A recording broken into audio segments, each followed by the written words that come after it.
morning, everyone. Thank you all for being here. It's good to see all of you, especially after waking up in the morning and hearing the big news of what happened overnight. So thank you all for being here this morning. We're going to start with the Pledge of Allegiance. If you can, please rise and join me in the pledge. I pledge allegiance to the flag of the United States of America and to the republic for which it stands, one nation, under God, indivisible, with liberty and justice for all. Thank you. My name is Christopher Lowe. I'm the President and CEO of the Council Bluffs Chamber, and once again, thank you for being here. I also want to thank Representative Segrist, Senator Dawson, and Representative Turek for joining us this morning.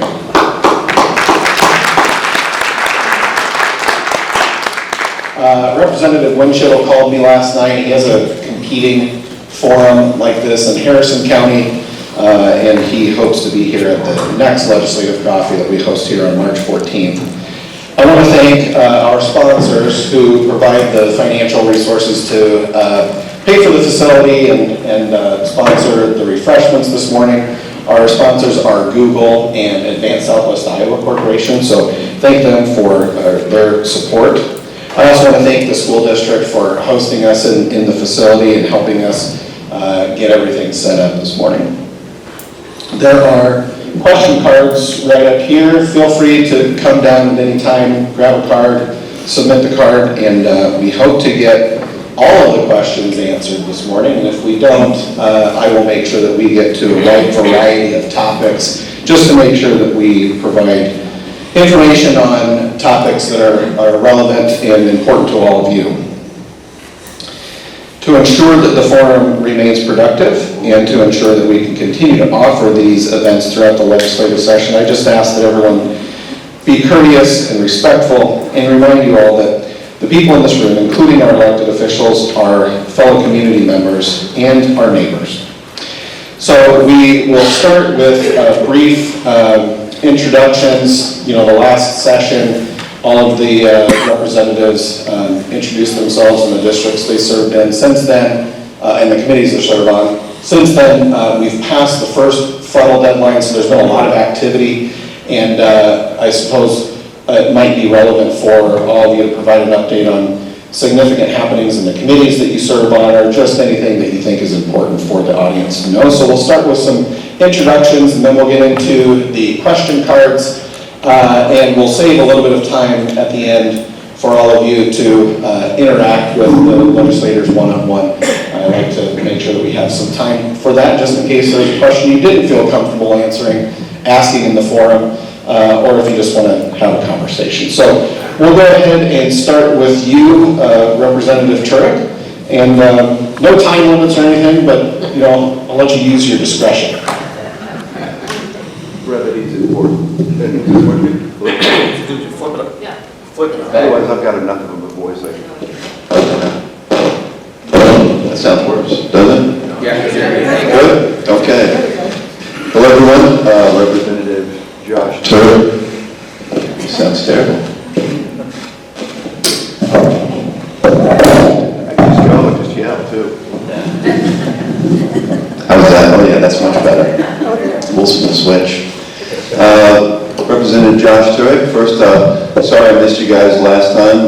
Many of you know I'm also running for federal office. I'm running for the United States Senate, and so this oftentimes requires me to be outside of Council Bluffs and traveling states. It's arduous work, but really happy to be here with you. This year I am on HHS, both budget and policy, and I remained on those committees just because I care so very deeply about healthcare. Really do believe that healthcare is a human right, and really trying to do everything that we can on Medicaid reforms and making sure that we've got affordable and accessible healthcare. And also that's where a lot of the bills that I have focused on for the disabled population. I have been the sole member of the disabled population in the Iowa legislature, and so continuing to work on a lot of those bills. One of my bills that survived the funnel, which I'm very pleased about, both on the House side and the Senate side, is a bill called Work Without Worry. This is a bill to remove income and asset limits for disabled individuals that are on Medicaid. It is one of the largest barriers to individuals with disabilities in this state. I think that anyone that wants to work should be able to work, and this is certainly a big issue. And so we've actually, that was able to pass a version of that in the Senate, and we've also got a version of that in the House. The last time, I think, I was not here to talk about, let's see, before 2 weeks ago, we would have voted on eminent domain. And I just want to be clear that I voted against eminent domain being used for corporate usage. I'm someone that believes that property rights are fundamental American rights, and I'm against eminent domain being used exclusively just for corporations. Beyond that, I think it's probably important that we do at least address Operation Epic Fury happened this morning, and we are bombing Iran. I want to say that my thoughts and prayers are with our troops, and I'm not going to talk about any federal issues here, but I do think it's important that we address that. I think that we do not want Iran to have nuclear weapons. However, I want to make sure that we don't end up in forever wars and forever conflicts as well. So I think that's where I'll stop with my comments. Good morning, everyone. Dan Dawson, Senate District 10, which is all of Colorado Lake and most of Council Bluffs. I chair the Senate Ways and Means Committee, sit on Appropriations, Judiciary, State Government, Admin, Rural and Ray, and Veterans Affairs. But as indicated, we finished up the first funnel a week ago, and I'm glad we're past that now. It's always, yeah, I mean, you always wish a few more bills died than did, but it's always nice to get past that major headache. As we indicated before, there's always a variety of bills out there that you know are never going to go anywhere, but we're going to have to just endure the beat for 6 weeks until we get past that point. I'm sure we'll get a property tax question later on, so I'll probably reserve my comments till then on that. We did start to make some movement in the Senate side, at least, on that this last week here. And finally button off what Josh said earlier on, woke up this morning and saw the news, and whatever people's opinions are in that area of the world or anything along those lines, the most important thing for us all to recognize is that we still have a large number of idle guardsmen deployed overseas in that area of the world. So when I did see that news, my brother, who's actually deployed over there right now, got a guard, texted him to make sure he's okay. It's always one of those interpersonal checks there a little bit. So, like a lot of us catching up, you reach out to your loved ones, not just guard, active duty, whether it be, Air Force, Navy, things along those lines. There's a lot of people who are from Iowa who are engaged supporting operations. So, whatever your faith and choice is, I just encourage everyone when you leave here today, tonight, say a quick prayer tomorrow morning for those in harm's way. Thank you. Certainly share the same comments that Josh and Dan said about our troops overseas and the situation we're in. So, thoughts and prayers, as we say, and hopefully everybody will get out as safely as possible. Brent Sears, House District 19. Story of my life, even handhold mics were taller than I am. It's been a busy 2 weeks since we were last here because, as referenced, we went through a funnel. So the week after, 2 weeks ago, we were literally only in committee, getting bills out of committee. I mean, that's all we did.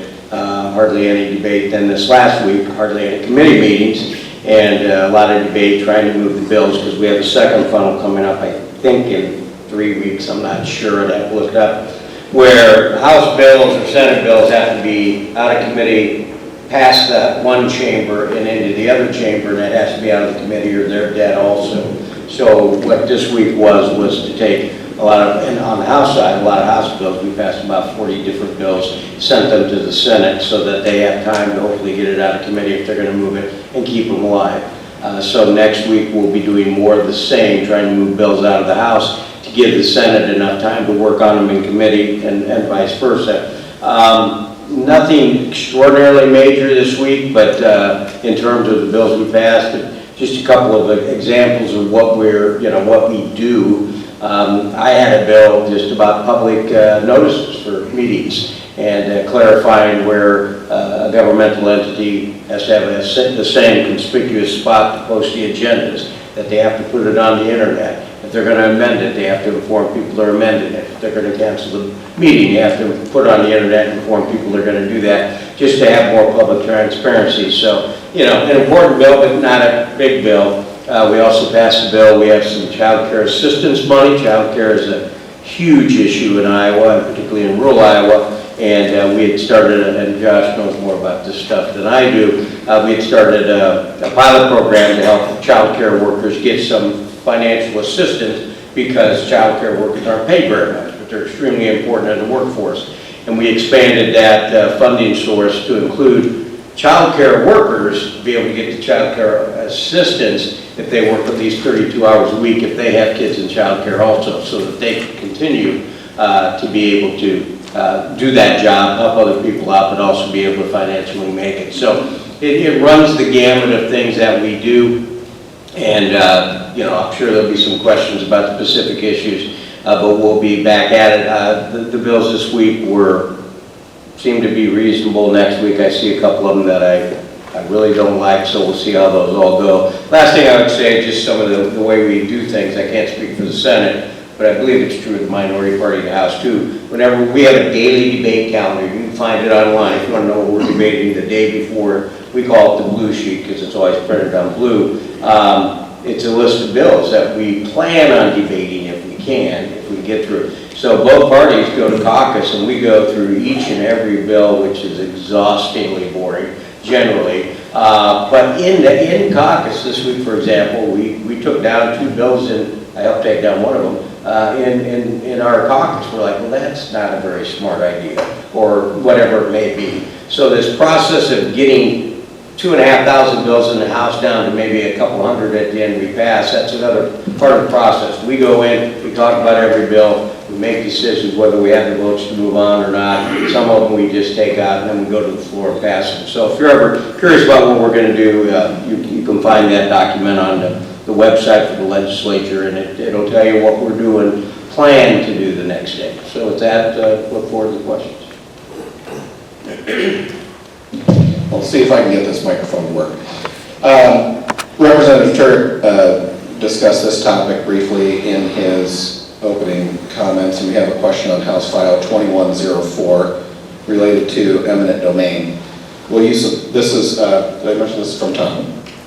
Shout out to Tom. Will you support House File 2104 protecting eminent domain for carbon pipelines without amendments? Prohibiting, sorry. Protecting and prohibiting mean 2 very different things.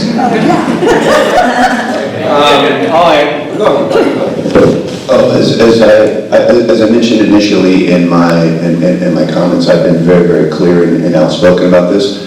I'm someone that believes that property rights are fundamental American rights, and I'm against the erosion in standard of eminent domain being used exclusively just for corporate usage.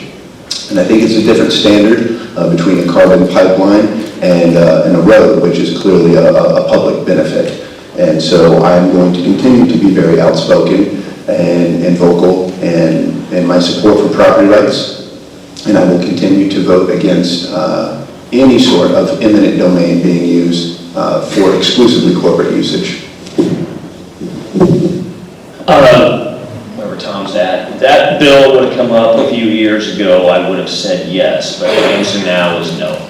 And kind of my comments last year, I'll be pretty frank on this, and this is a problem that I think we could have done a better job on in the Senate. Years ago, before this pipeline started taking off, probably would have been the most appropriate time for us to pass a bill like that. Because philosophically, I have no disagreement on what Josh just said. But as the multiple companies try to work through easements, in hindsight, it's always 20/20. In a Senate standpoint, is see, okay, how many can get to a voluntary compliance and sign agreements with landowners during this time, and then for us to make a decision. Unfortunately, the problem that we're faced with now, and I said I do think that we have some ownership on this, and I'm not going to say some. I mean, there's I think hindsight 20/20. Well, obviously our chamber would have done things differently. But the problem is now is that you have a company or companies out there who have secured well over $1 billion in contracts on voluntary easements across the state and have started to install this. So the question becomes is that if we passed a bill like that, then what liability does the state of Iowa have? Now we have some reserves in the bank, but I have a hard philosophical time from a budgetary standpoint of putting the state online for a potential $1 billion lawsuit to pay back these contracts when, you know, in many individual counties, you have between 70 and 90% voluntary compliance. Now, that does not negate anything at all from those landowners in some of those areas who do not want to, right? Like, this is, no one is wrong here on this issue. I try to, you know, in my comments there, but that as a policymaker, that's the situation that we find ourselves in now. Do we put the state on the hook potentially for a substantial lawsuit, or do we try to find another pathway forward? Leader Klimisch this year has tried to plot a new pathway forward on this, into which that essentially is this, and not to give a long dissertation, but the Iowa Utilities Commission, when a company tries to go in, they try to file for eminent domain, they lay out a corridor with a 2-mile area and say, this is where we need to run a pipe through, right? Now, what the bill proposed here this year says is that, and the company has no ability to move outside the corridor, right? Like that's what it is, and the Utilities Commission makes a ruling if they're going to allow eminent domain or not, right? And so the ruling has already been made on that. So what the Senate bill or alternative bill this year is that why don't we allow the opportunity to widen the corridor, right? Give these companies the opportunity to go outside that 2-mile preset radius by the Utilities Commission and see if there are landowners out there who actually would want to enter into a land agreement to have a pipeline go through. That seems like a very reasonable alternative there. And then hopefully, the hope would be, we're already up to 70-90% voluntary compliance in most of Iowa counties there. Given these companies, they'll probably have to pay up, but like, okay, is there an opportunity for you to go outside that 2-mile? It might be more expensive, but to actually lock in this pipeline there with all 100% voluntary compliance. That would be the Senate goal in all of this, to avoid a substantial $1 billion lawsuit and to find landowners willing who would like to actually have this pipeline there. And we'll see how that goes, right? Unfortunately, this isn't just a discussion between eminent domain and carbon capture for ethanol. We also have 3rd and 4th rails going on there, where I was talking to one individual a few weeks ago at the Capitol, a very friendly person, and I asked him, I said, what's wrong with, you know, allowing these companies to go outside the corridor and try to find all voluntary compliance? And the individual's like, well, I just don't like the pipeline. Well, how can we work with that, right? You know, I mean, when you have 79% of Iowans who actually do, through public lands and through private contracts, do want that, you know, like what voice do they have when you say, I only want to widen the corridor, I just don't want the pipeline at all? I mean, that's the problem with this issue right now, is trying to find, you know, some middle ground, because it's not necessarily two sides having a disagreement, it's multiple sides. It's people who don't like ethanol, right? It's people who have like an environmental, you know, viewpoint there on that. It's the farmers who want to expand their markets and people who are just strictly on property rights there. So this is why we talked about this the last 3 years here. It was a very complicated situation. But my hope and goal in this, to some extent, is that, you know, I mean, the reality is right now that Iowa's Utilities Commission has granted eminent domain. You know, like that's done, right? So doing nothing means that these people will have, you know, they will get, you know, some type of compensation, but it's not going to be what those persons who entered the agreement otherwise. So is there an ability to avoid the situation for those individuals to widen that corridor and go outside the pipeline? That's what the discussion is right now for at least the two sides. And there are people coming in, I'm not sure if we're going to make them happy. Excuse me. I would echo most of what Senator Dawson just said. There's 3 things here. 1, 4 things maybe. As Senator Dawson mentioned, the House addressed this issue 4 years ago with a bill that said you have to have 90% voluntary permission to be able to use eminent domain. Not Senator Dawson, but his leadership at that time, so it's not a slam on Dan at all, wouldn't take it up. Had they taken that up faster with jobs passed, this issue would have gone away, because the landowners that were upset thought that was a reasonable compromised. It has since taken on its own life, if you will, and now anything short of shutting the pipeline down is wrong. And I get that. I get property rights, what have you. But we tried to address this in an early stage, and it didn't work out. And so now it's kind of morphed into this big issue, again, which I understand the property rights. Although I see several farmers in here, and I'm sure if I asked them how many pipelines you have running under your property right now, they probably all have several, because we have all sorts of pipelines running through the United States. But this one has taken its own life, and it's the public-private part, which I get. 3 issues. One, the bill you referenced, the House passed, I voted against it. Number 1, because it's not going anywhere. Can't pass in the Senate, the governor won't sign it. I try to be pragmatic about this stuff. She will not sign it. She vetoed a lesser bill last year, and so in my mind, this didn't move the issue forward. 2, as Dan said, whether you like it or not, the Summit Corporation has invested over $1 billion in this project already. And they have followed every rule and regulation, whether I like it or you like it. They've done everything according to the law. And if we come in and suddenly say, hey, just kidding, we're going to shut it down, we will be on the hook for hundreds and hundreds and hundreds of millions of dollars in lawsuits. As the judge sitting in the audience probably tell you, we would have a tough time winning that. And so I think it would put us on the hook for hundreds of millions. Even if you don't like it, we still have to look at, they followed the law. They did what we said, and now we want to go back and retroactively change it. I have a concern with that. And thirdly, and my biggest concern, is the bill does nothing to address the issue in the future.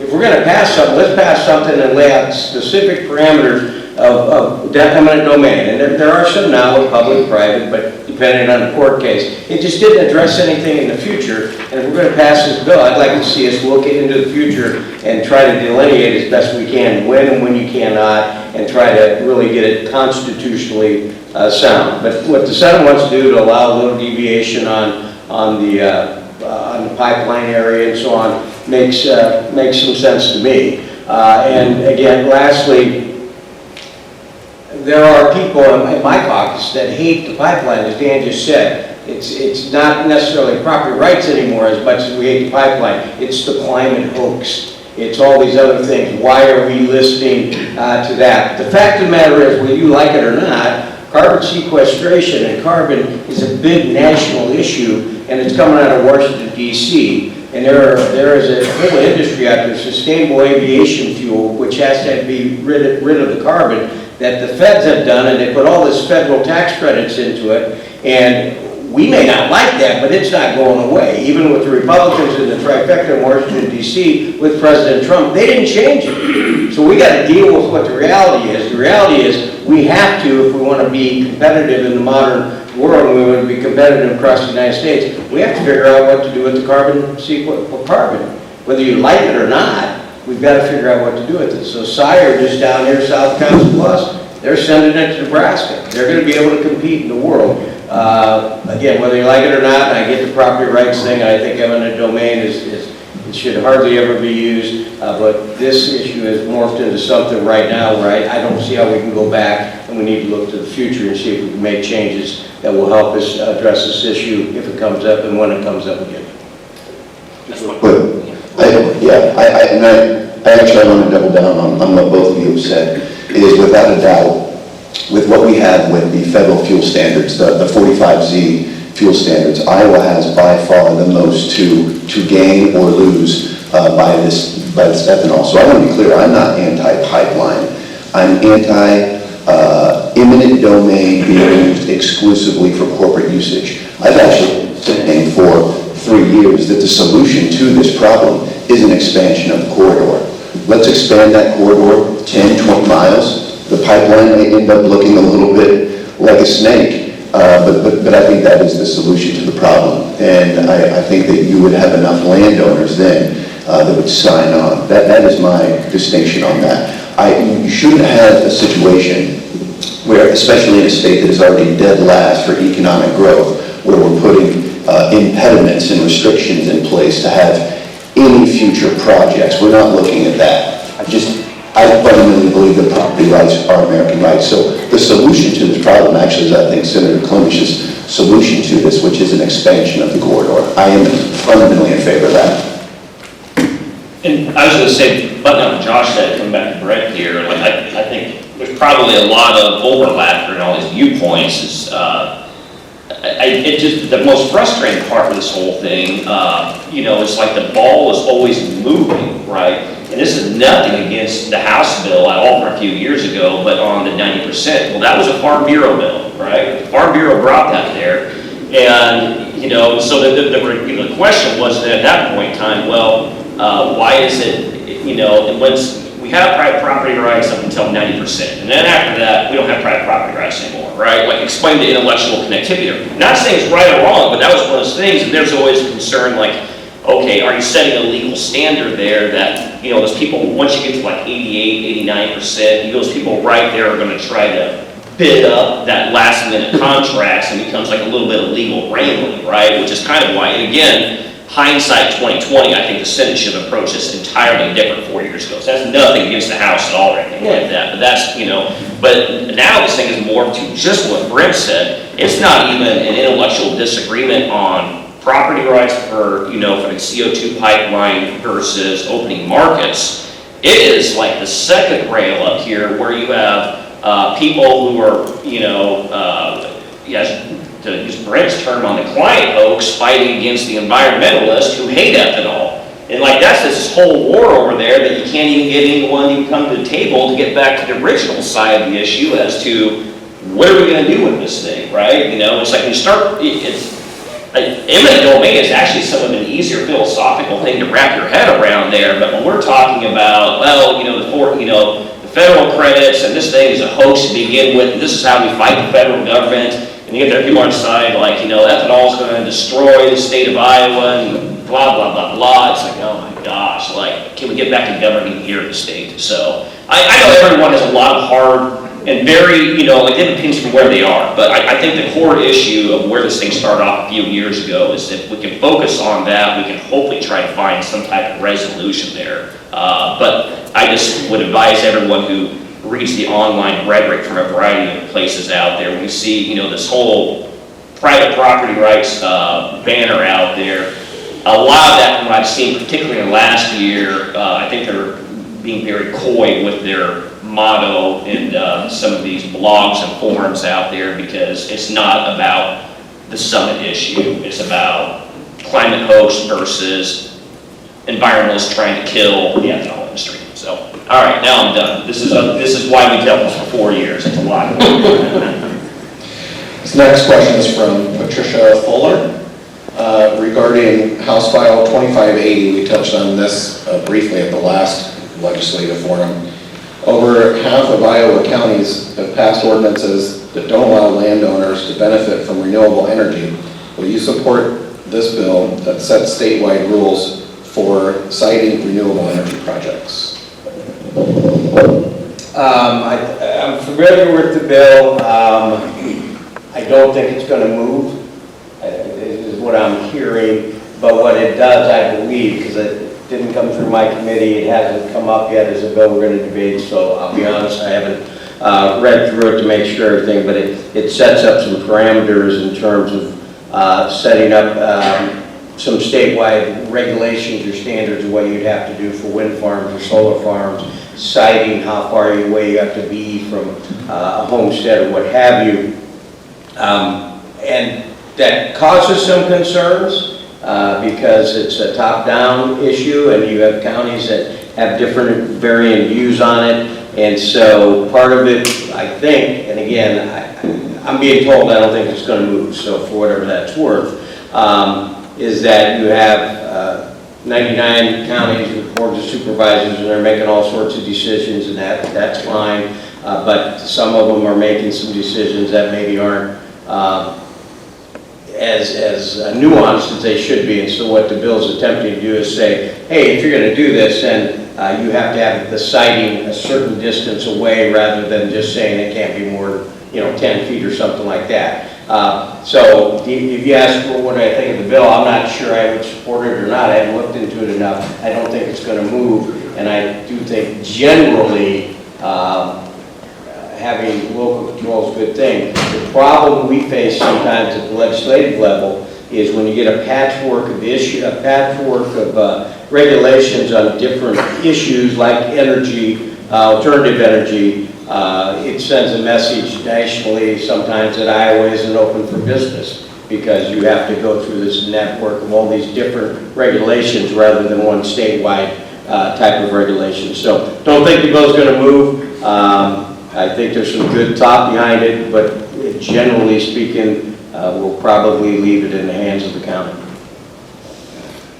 Yeah, I would concur with what Brent said, that I think it's got a lot of resistance here in the legislature. My thoughts on this are developing a little bit in this topic here. And this is what I mean, to answer the question, Patricia, like that bill I think has got a hard time gathering a majority support inside either chamber. Because when we talk about, now you look at more the merits bill as well too, but there's a lot of counties that have already set up ordinances and to go into all of those individual counties and what the bill proposes or set up as they would propose, a statewide standard there. I think that's going to be a political uphill battle. That being said, Iowa is in desperate need to energize. Specifically, we need more electricity. We have, for instance, Duane Arnold nuclear plant is firing back up in Cedar Rapids, right? That thing is at best probably 3 years out from firing up. All of the energy is predicted to produce is already taken up. It's already spoken for pretty much, right? And so, which is kind of shocking a little bit. You're going to throw a nuclear reactor back online, it's already taken up. Because of virtue of this, because of AI, because of businesses coming in.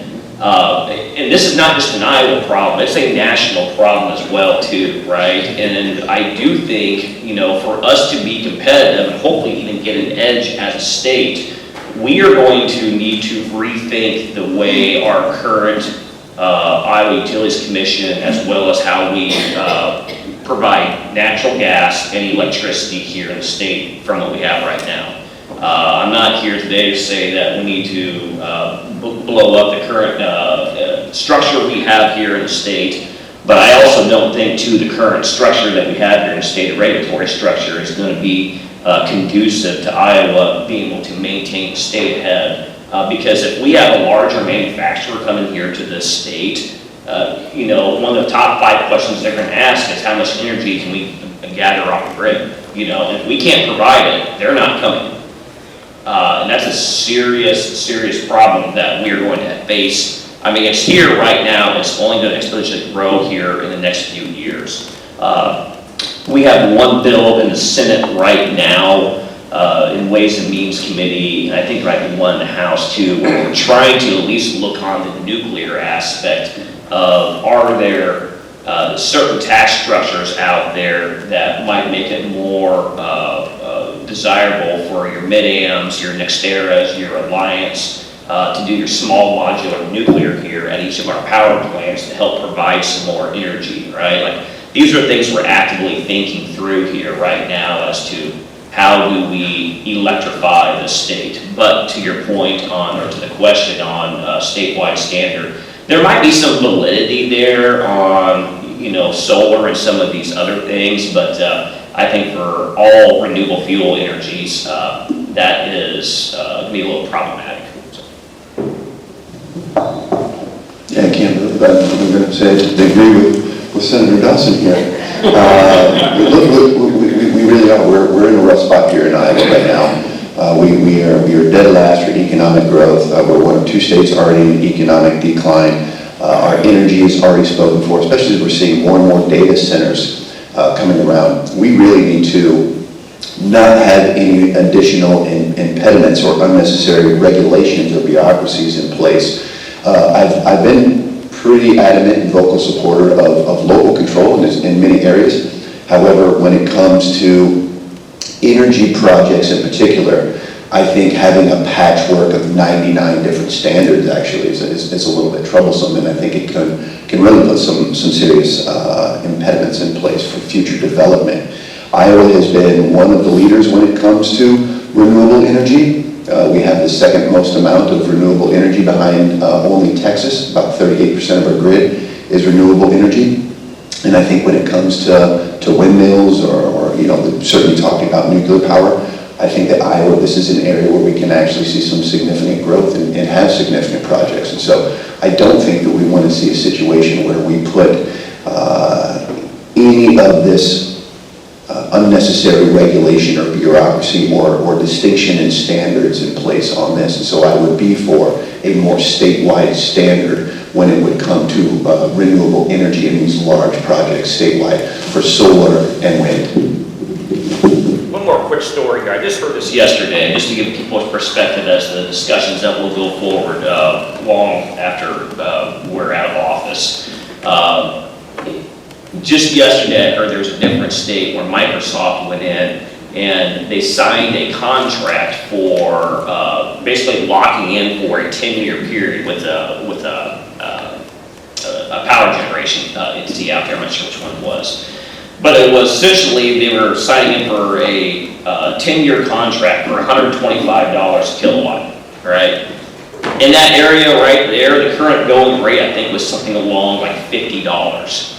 So when you have a company that's willing to make an investment and sign basically 150% up from the going rate right now, these are very savvy companies and they can predict what is going to go on with energy here in the next 10 years. So that's a little story, I mean, it's indicative, like, if we don't start to get ahead of this now in some form or fashion, and I don't think we have any legislative, solution here present today, but talking about government, this is some policymakers, we're going to have to get our heads wrapped around it, so we're going to grow the state, we've got to electrify. Thank you. This question comes from Steve Harmon, and Steve wants to know about Senate File 2122 regarding red flag laws. Red flag laws are contrary to the 2nd, 4th, 5th, 6th, and 14th Amendments in the Bill of Rights. Do you believe that the bill will pass, and what are your thoughts on whether or not you think the governor will veto that bill? Senator. I think I have an answer, but 21, what was it? Well, Chris, was 2122. Okay. Yeah, I was going to say something here. I want to make sure I was right. That bill is dead, and it's always been dead since day one. This is what I love about, literally we had a discussion here yesterday.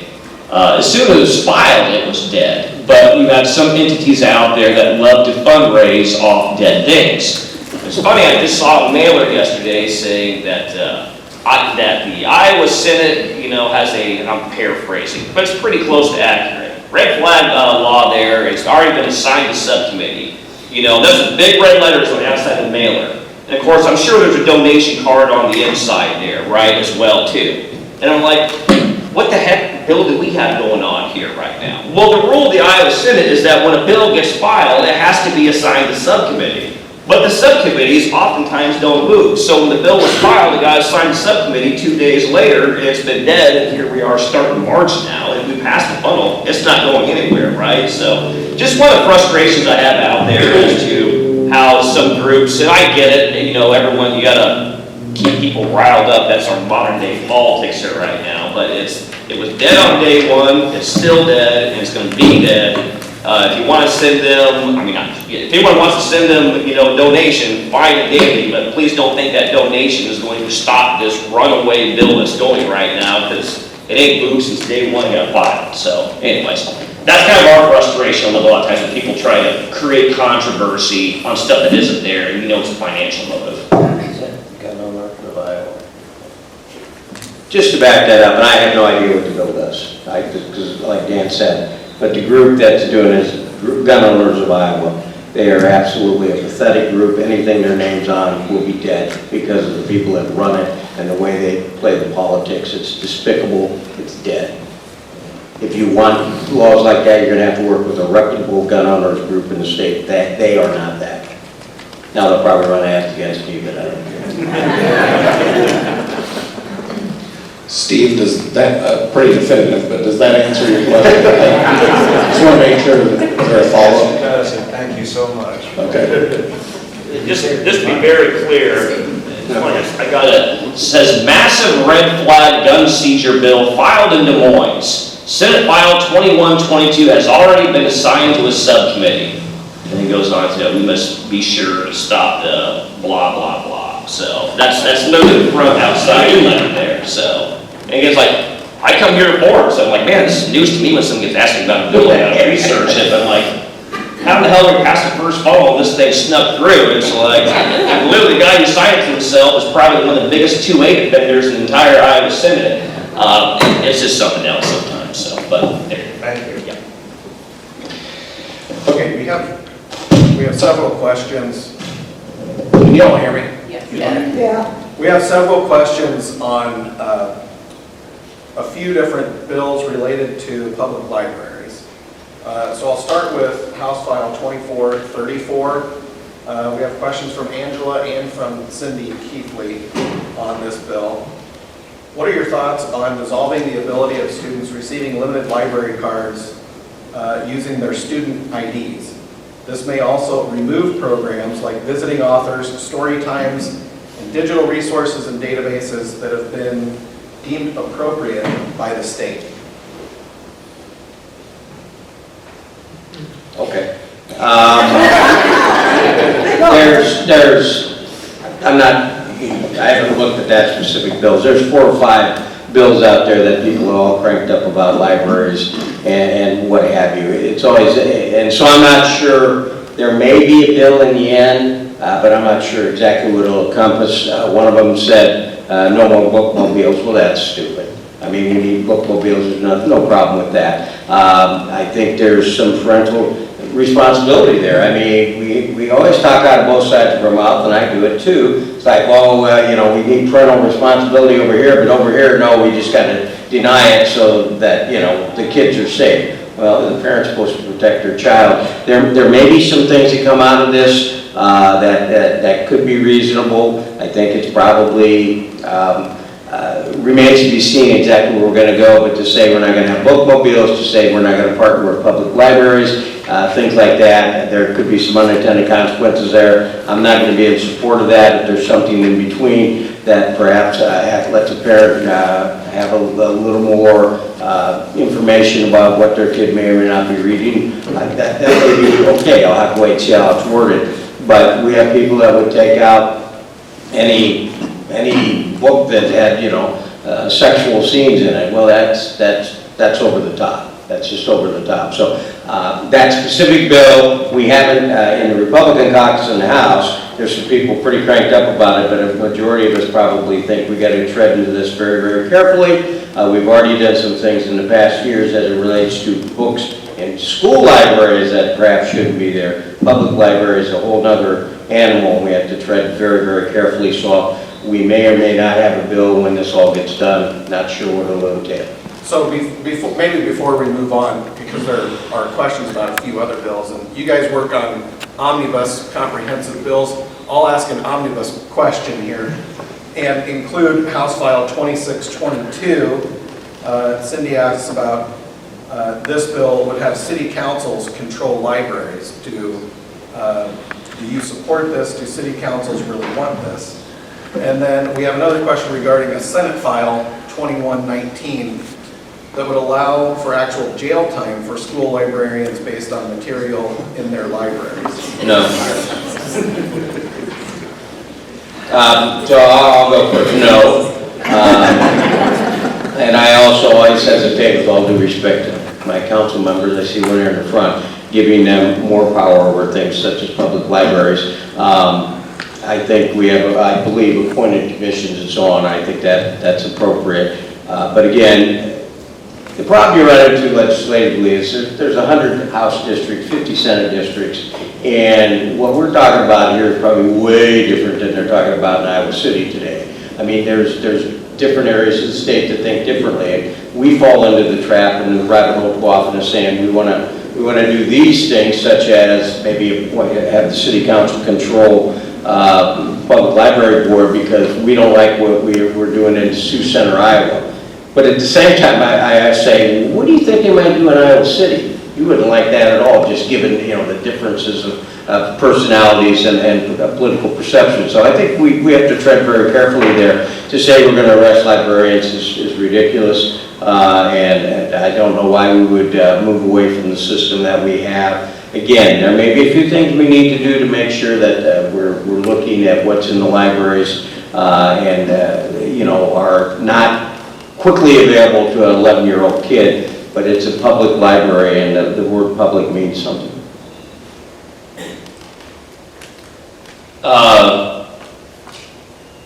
So I don't sit on the education committee, so I'm reading a bill here real quick while, so for the Senate file that, Cindy, I think you mentioned here, that did not even clear funnel there. I don't really know much more. I was on the committee, so I'm just reading the bill here right now. It goes to chapter 728, which is the criminal code there. But I would say from a Senate standpoint, to the best of my knowledge, we have no active bills that clear the funnel on public libraries at all. And that's where I will keep my comments, because I was trying to vote my, like Brent said, I think there's 4 different bills going through the House. It does the Senate no good to shoot arrows or get involved in current House deliberations. My personal rule is that once the other chamber figures out what they're going to do on those, that comes over to Senate. That's when I provide public comment on a product in front of me. But I never care for House people taking shots at Senate negotiations when they're trying to work themselves through the product, and vice versa. I won't do the same in the House. But the bill you mentioned, Cindy, on the that Senate file there, that died, is not active. Somehow I feel like he was talking about me. No, not at all. I've been pretty outspoken and adamant previously, and any time that I've had the opportunity to vote against any form of a book ban. I am fundamentally against book bans. I am someone that believes in the First Amendment, and I think historically when you look at countries and groups that have tried to ban books, this has never turned out well. In terms of banning bookmobiles, fundamentally against it. Jail time for librarians, fundamentally against it. City councils running libraries, no, I am against it. And for ending coordination between our libraries and our public schools, preventing kids from being able to have more access to books. I think kids need more access to books right now. I think it would be great, as we're seeing our public education crumble around the state. I'm kind of fascinated, truthfully, in our legislature. We're in a state right now, again, dead last for economic growth. We're closing healthcare clinics all over the state, unfortunately. We're the only state with a growing cancer rate, and now we lead the nation in farm foreclosures. And this is what we're spending our time on trying to ban libraries and books and prevent kids from having access to books. I think it's fundamentally wrong. I believe in the First Amendment, and I think that parents can help their kids make decisions on what materials they ultimately see. Not us as legislators. We should have nothing to do with that. I would only add that thus far we have spent 0 time in caucus or on the floor on these issues, but the committees have. And also, what's the next step? Taking away their tablets and their phones, because they can get porn on there too. I mean, it's a slippery slope. We got to be very careful when we move ahead. So, in fairness, I combined and consolidated all those questions. Angela, Cindy, sorry, sir, I didn't get your first name. Ron, any follow-up questions on those? Okay. Let's see, we have a couple of questions on tax increment financing. Senator Dawson. No, this one might be okay. So from Eric Armstrong and Brian Shea, I'll just kind of combine your questions here. One is regarding House File 1037, which passed the House last year in the first session of the General Assembly. Introduced by Representative Segrist and Turk to strengthen tax incentives and tax incentive flexibility, frequently referred to as TIF, for border communities such as Counts Bluffs and Carter Lake. What specific steps are you taking this session to revive 1037 or introduce comparable legislation that restores strong, targeted tools for border communities, particularly around TIF flexibility and longer financing periods. And then Brian Shea just had a general question about why punish small cities for others' transgressions? Yeah, go ahead. Yeah. I'll just kick it off on this 2020 bill that we had, myself and Representative Seegers, we had put together last year. And I'm sure many of you have felt this way. You know, living here in a border community, I've always said that living in a border community is where you see the good, the bad, and the ugly of state policy going head to head. And certainly in my lifetime, I've seen Omaha develop and I mean, essentially double in size and really had a lot of development. And in my time in the legislature, I believe that one of the reasons why we've seen significantly more development on the Omaha side is because they've got more tools at their disposal.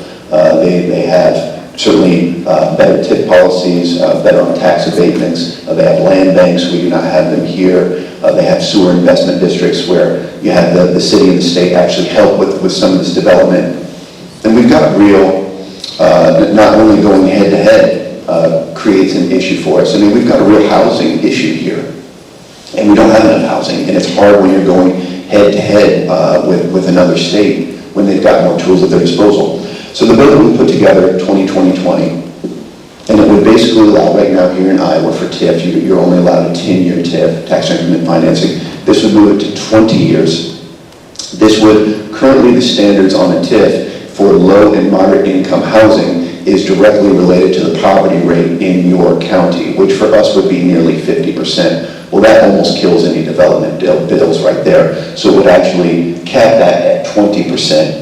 And then to prevent any issue from the Farm Bureau, this would only apply to projects that had already been within the districts of the city limit for 20 years, so 2020.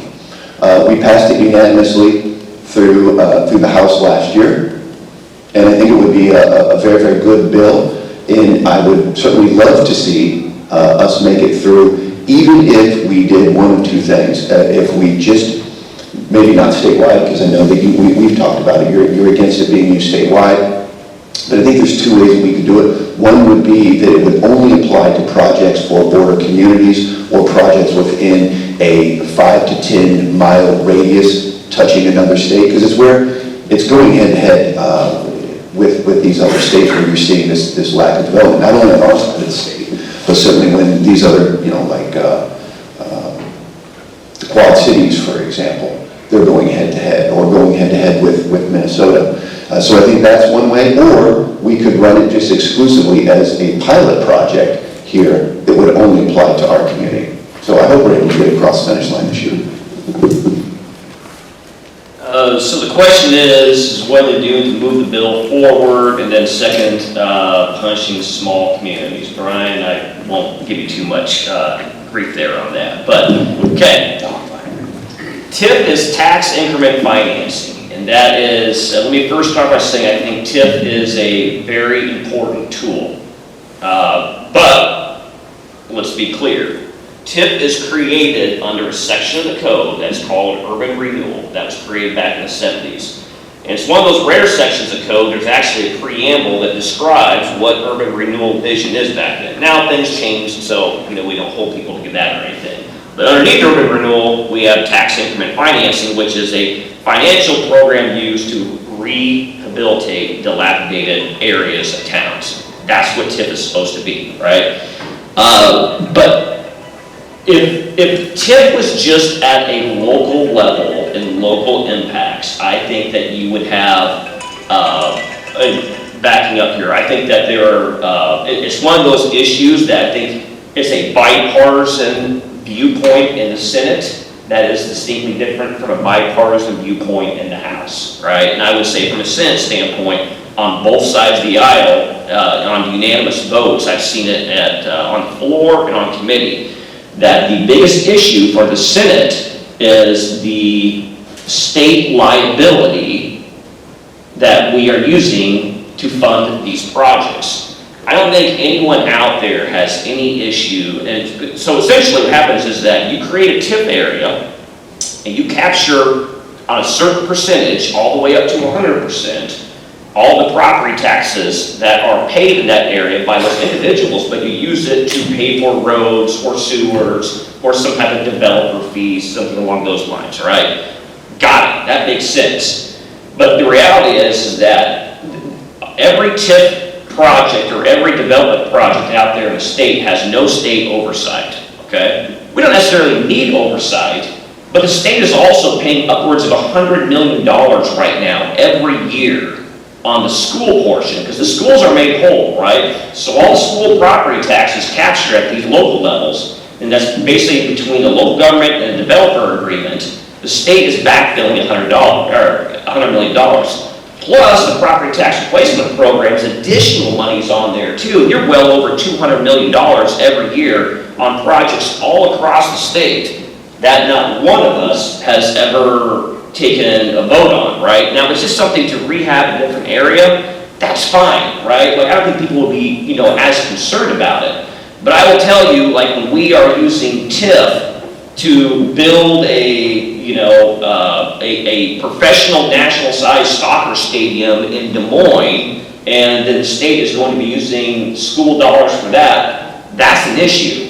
When we have lakes out there, private lakes are setting up TIF districts and using school-captured property taxes to dredge it for water purification on a private lake, that's an issue too. Like, for every good example out there, I can also point people to bad ones as well too, right? So, ultimately I've always told people all along, like, okay, just get the school out, right? Manage at the local level what you want to do there on your TIF agreements. And then that becomes a local decision between you and the board of supervisors, so on and so forth.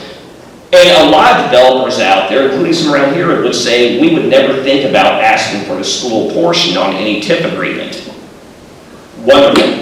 Unfortunately, there's a lot of areas in the state that they say the only way we can do these deals is by capturing the school portion, which is why on a $9.4 billion budget, or somewhere between $200 and $300 million a year, we're on school replacement for these TIF districts out there. So, related to the border community there and what Josh talked about, right? Like, where the Senate stands is like, I think we have a pretty good bill back on the House calendar. We're absolutely open to having, a conversation on that. But before you expand, we've got to take a look at what we're doing right now, because some of the monies we're spending there probably could be used for other portions, right? And Brian, I would say something directly on punishing small communities. I pulled some DOT data last fall, and what I asked is, every year there's a list of all the top TIF districts in the state, right? And it's not surprising. It's going to be your Ankeny's, your West Des Moines, your Coralville's, like, you go down in top 12, and it's all the major urban districts in the state. And I would even say urban, which is what it's supposed to be, urban renewal, a lot of growing suburbs out there as well too, right? If you look at, my curiosity was, okay, give me the top population districts, and then I want to know, of those areas, how many people are moving into them from out of state, which if we can recruit out of state talent, that's a wonderful thing, and how many are moving from different zip codes in the state of Iowa. Folks, I'll tell you that for us subsidizing over $200 million a year for TIF every year for the school portion, in the last 10 years, 250,000 Iowans have moved from outside those top districts into those districts. This is a finance program that does have valuable usages, but it is a finance program that is helping in some extent to depopulate rural Iowa. So that would be the other side of the coin, I'd say as well too, is I know a lot of times people get cranked up on, how's this going to impact, and there's a lot of great projects out there, but we got to keep in mind, the greatest development tool in the state is, causation is not correlation, vice versa there, but you can't ignore the fact that 250,000 people have moved from outside those rural areas into those urban areas, and the state's financing it. So, we're always looking for, the board community issue is serious, which is why I'm trying to do a property taxes and everything here too, right? But a simple expansion has kind of opened the door to a lot bigger problems we have here on this topic. We've got to find some kind of resolution to get this more balanced. Briefly, I didn't mean it that way, but briefly, because I don't have one. I didn't mean it that way, that's what I said. You were pretty good, actually. That was, I didn't mean it that way, but briefly, because I don't have that much say on it. In terms of the bill that was mentioned, just a process issue. So the House passed it, went to the Senate, they made substantial changes, sent it back to the House. The House didn't take it up to the end of last year. So it stays on our unfinished business calendar. So that bill is sitting there right now. The hope is, as Dan said, there's all sorts of issues here we need to address, and as part of the hope for property tax bill, whatever it is, we can address that and include that issue in it. That's what we should do. If for some reason that doesn't happen, the House then can still take that bill, and we could either accept it, which I don't think we would do, or we could send it back to the Senate to further negotiation. So it's just sitting there, and process-wise, a bill that is sent back to the other chamber, it sits there. At the end of the session, you put it on unfinished business, which means it's still alive, but right now we're trying to make it as part of the whole property tax debate.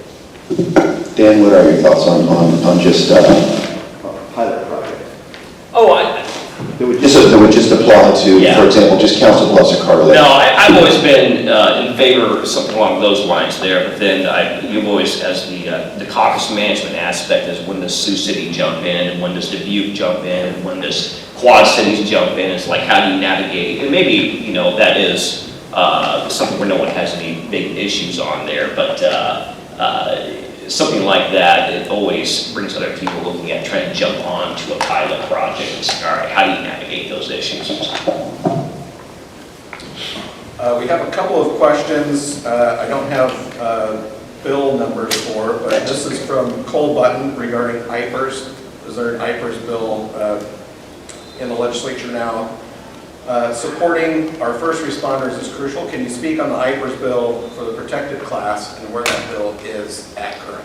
Yeah, I can take that one because it's currently we just passed down that it came from the House last year, and now a little back history for everyone. So the last few years, the legislature has made adjustments to provide pension programs, and IPERS protected class would probably be the last one to get alignment. What's that explain? Protected class can be anyone from your corrections officers, your Carter Lake police officers, your state, county and state. You have conservation officers in there. There's DOT workers in there. So not like normal IPERS, but those primarily on the public safety side. There's what that would be.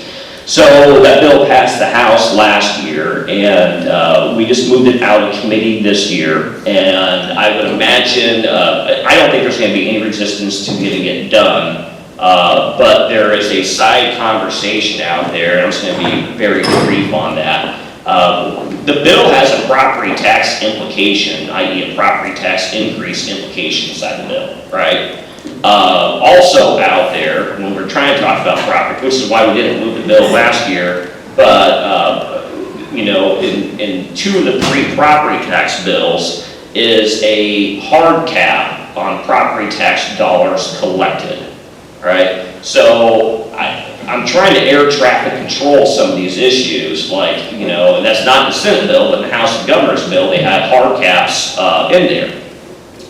Well, as a legislature, we're going to take some responsibility. You can't pass a hard cap and then pass the House file for the IPERS protected class, and you're actually kind of doing double damage by increasing expense and then saying you got to live under a hard cap there, right? Which is why the Senate we're trying to do a soft cap to allow flexibility on the pension sides and things along those lines. But all these things interconnect. To answer your question in the end, I think once we get a property tax, if we can get something done, but this will be a last portion of the session decision. This is not going to get done ahead of time because there has to be a serious discussion on these bills and how they're interacting, because right now, all good ideas, but they're not interacting very well, and that's when we need to be good policymakers.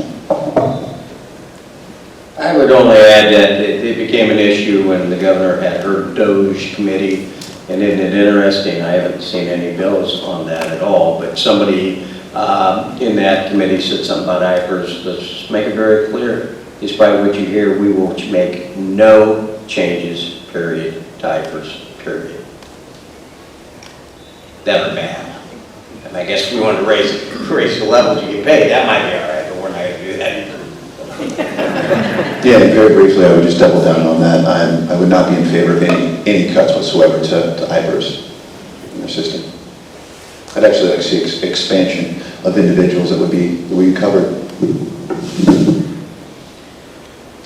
This last question is from Jim regarding school funding, which the governor just signed into law the state supplemental aid increase of 2%, and that includes some other funding mechanisms. But with the funding not keeping up with inflation for years and taxpayer money going to private schools, is the end game to destroy public schools? No. No. I'll go first. No, I could ask for a show of hands how many of your salaries have kept up with inflation the last 10 years. It probably hasn't. 2% I don't think was enough, but there's three legs to the stool up there, the governor, the Senate, and the House, and I would prefer to go on higher. The governor didn't want to, and so that's part of the issue. The fact of the matter is 42%, 42 cents out of every dollar goes to K-12 education in the state of Iowa. 54% of every dollar spent goes to education in the state of Iowa, including community colleges and regents and what have you. So when you probably heard me say this before, when I get yelled at like you're woefully underfunding education, I just reject that. Do schools need more money? Absolutely. Do they need it in certain areas? Absolutely. But please don't insult me by saying we're woefully underfunding them, but 54% of every dollar we spend in the state of Iowa goes to education. It may be underfunded, but don't give me this woefully underfunded stuff.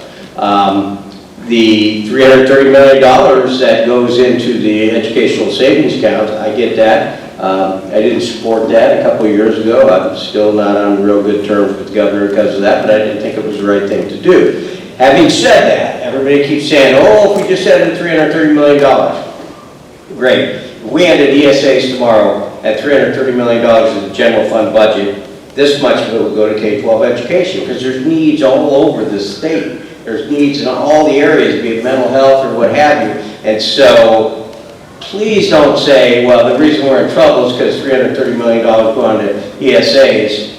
Because if they went away, some of that would go to K-12. Maybe SSA would have gone up 0.5%. So I preferred 3%. When I had a little more control my first time through, my 10 years I was leader of the House, we averaged 3.1%. I think 3% is about where we should be. We couldn't get that done this year because of various other factors, and I'll continue to push for that. But again, when you're spending 42% of every dollar going into K-12, I think that's a reasonable amount. It may not be the right amount. And I've got a chart we can show you that, and I'm not being critical here, that as student population has declined, administrators in the state of Iowa has gone up by 5 or 6%. And so there's some balancing there that each school district has to do. But I am sympathetic that inflation is higher than 2%. But that, in the end, it was a $92 million increase. I think $180 per student. The biggest problem schools are facing in the state is declining enrollment. That's the biggest problem right now, is there's not enough kids out there. And so Council Bluffs, I think, lost 220 kids or something like that. We put about a little over $8,000 of state aid into each student. And so for that, that's a big hit for a district that's losing students. For Waukee, it's not a hit because they're gaining students, so they're able to really function better as a school district. We are putting we have a $9 billion budget, and we're just putting just a teeny bit shy of $3 billion a year into the K-12 education system for 495,000 students. That's a lot of money. They could use more. When you add in the federal money and the property taxes and everything else, it's about, I think it's $27,000 per student. And so they could use more money, but it's not like there isn't a significant amount of money going into the K-12 system, which I taught for 18 years. I fully support it. I'd like to do more, but we face political realities sometimes. I'll ditto what Brent said. My only additional thing I'll say here is this: whether it's education, city government, county government, I just fundamentally disagree with the premise that government should keep up at the rate of inflation. Because someone's got to pay those bills in the end. And I haven't seen anywhere where government should get theirs first and the taxpayers got to make it up afterwards, right? And it's not just the question of, the 2%, which to Brent's point, there's a lot more other funding things going on in that package than just the 2%. I mean, it's a whole education package there. And I understand, whether it be schools, cities, counties, in the state, inflation does happen. Now, I'm going to come back to the property tax bill real quick, right? Whether it be a 2% or I think the House Democrats have a 4%, on the taxation side here, it's like for the Senate bill, we try to build some different brackets in for those higher CPI years, if you will. But not one bill on a bipartisan vote a bipartisan progress, I would say out there, is that government should keep up at the rate of inflation. That's the most unfair fundamental thing that happened to taxpayers out there, right? It's, because to Brent's point, if people's checks kept at the rate of inflation, that would be one thing, but a lot of people's don't. And government should not get theirs first, it should get it last. I'm someone that believes that single greatest indicator of future success in life is access to quality education. We were the very best at this. Now, due to lack of funding, we have precipitously dropped down to, depending on the metric that you use, somewhere between 26 and 33. I won't say woefully underfunded to my good friend, Representative Segrist, but look, we've underfunded. 2% does not come anywhere close to keeping up with inflation. This is now 10 out of the last 11 years that the funding that we've given to our public schools hasn't kept up with inflation. If you actually look at since the majority power has had a trifecta majority, if you look at real world purchasing power, it's about a 12% reduction is what we've done to the public schools. We now spend $1,200 less than the national average per pupil. And look, it certainly has an effect. You go around and you talk to educators. Since the voucher program has started, we've closed 16 schools here in Iowa. We basically gave a 44% increase to private schools, $330 million going to them, essentially open-ended appropriation, which we never do on anything. And meanwhile, for the 500,000 kids that are in public schools, only $100 million. I just don't think that that's fair. 44% increase, 2% increase. I'm someone that, I've been very outspoken. I believe that public money belongs in public schools. I have nothing against private schools. I went to a private school. I was bullied so bad in 6th grade, I went to a private school for 2 years. But I think for private schools to be taking public money where there's no transparency and there's no accountability and there's no discrimination policies in place, I'm fundamentally against it. And I think you can look at the numbers and you can see where the funding previously was here in Iowa and see where our numbers were for our students. Nearly number one in every metric. And seeing us precipitously drop, I think it's having a very serious impact on our kids. And I think that every single Iowa student, regardless if they grow up in Council Bluffs, or Des Moines, or in rural communities, should have access to a world-class education. And the best way that we can provide that is through fully funding our public schools. Just a brief thing, not that we get very partisan here, because we don't, and Josh didn't, but he mentioned the Republican trifecta, so I just have to bring up one historical fact. Since I said during my time as leader it was 3%. The last time the other party had the trifecta from 2006-2010, they were given 4 and 5% SSAs, and then in 2010, in the middle of the year, they had to cut the entire state budget 10% across the board. Every school, every county, every city, 10% across the board because of over-promising. So 2%, at least we know we'll meet it, but I understand what Josh is saying, and we do need some more funding, but we have to be very realistic, and the previous time it wasn't, and I was running the area education agencies that year, and when you have to cut 10% in March or December, whenever it was, across the board, pretty difficult. So we won't have across-the-board cuts, but it's still going to be a tough year because of inflation and declining student enrollment. Well, we made it through all the questions again, second time in a row. That's a streak, so we're in good shape. I do want to leave a few minutes at the end, but if maybe 60 seconds, we'll go down the line. If there are any closing thoughts or things you'd like to bring awareness to that we didn't get to, we'll start with you. Yeah, two quick things. One, thank you all for coming. I'm thinking, every time I pull the parking lot, I see all those cars, I'm like, hey, great. So I'm thinking next time we should have our Olympian do a shooting clinic before the game, so we can get more people in here. And then maybe they'll stay and hear the conversation. One thing that didn't come up, I'll try to be really brief. We're trying to pass 4-year degrees for community colleges. It's very important to Iowa Western. I'm deeply involved in that. I thought we were going to be able to get it passed on Thursday, but we had a couple of people absent. There's some significant resistance to that idea of letting community college offer 4-year degrees in 7 areas like nursing, dental hygienist, education, what have you. And because we had a couple of people missing, even though I don't like this, I know all 3 of us support it. Some politics comes into play when you're the majority party. The minority party will say, hey, you got to put up 51 votes before any of us vote for it. And we only had 50 votes on Thursday, so we couldn't pass it. But we're going to regroup and try to get that passed on Tuesday or Wednesday next week. It's very important for education system in Iowa and extremely positive for Iowa West.